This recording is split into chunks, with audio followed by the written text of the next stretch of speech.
नमस्कार मित्रांनो, श्रीमंत कट्ट्यावरती आपल्या सर्वांचं पुन्हा एकदा स्वागत आहे।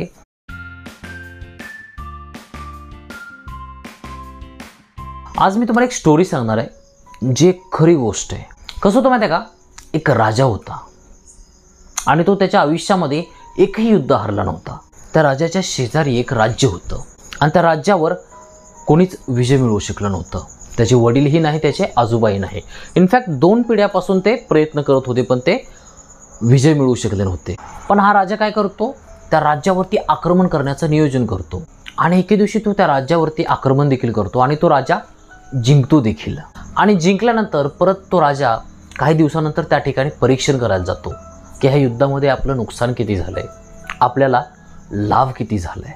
आणि ते परीक्षण बघायला गेल्यानंतर त्याला एक भिक्षू भेटतो आणि तो भिक्षू त्या राजाच्या पाया पडतो आणि त्या राजाचे पाय धरतो। म्हणतो, राजा तुम्ही खूप महान आहात, तुम्ही हे संपूर्ण बलाढ्य राज्य जिंकलं, तुम्ही जे करून दाखवलं ते शेकडो वर्षापासून कोणीच केलं नव्हतं।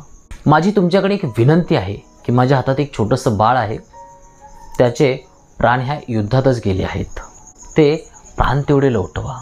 तुम्ही ज्यांच्यासोबत युद्ध केलं त्या लोकांचं कदाचित तुमच्यासोबत वैर असेल, पण मला नाही वाटत की ह्या युद्धामध्ये ह्या लहान बाळाची काहीतरी चूक असेल। त्यामुळे हे महान राजा, माझी तुमच्या चरणावर एक छोटीशी विनंती आहे, कृपया ह्या बाळाचे प्राण परत करा।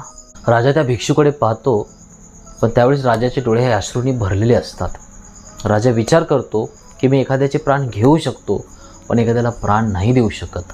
आणि त्या दिवशी राजाला प्रचंड वाईट वाटतं, राजा अक्षरशः रडतो आणि अचानक त्याच क्षणाला राजाच्या हातातली तलवार खाली गळून पडते आणि त्या राजाचं रूपांतरण होतं आणि तो राजा अखंड अहिंसेचा मार्ग स्वीकारतो।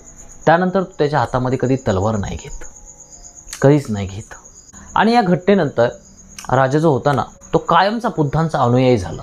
त्यावेळेस बुद्ध नव्हते, पण बुद्धांची शिकवण होती आणि ती शिकवण त्यांनी संपूर्ण जगामध्ये पसरवण्यासाठी भरपूर प्रयत्न केले। तोच राजा सम्राट अशोक, बिंदुसाराचा मुलगा। आणि बिंदुसार होता चंद्रगुप्त मौर्यांचा मुलगा। आणि त्या राजानं जे राज्य जिंकलं त्या राज्याचं नाव होतं कलिंग।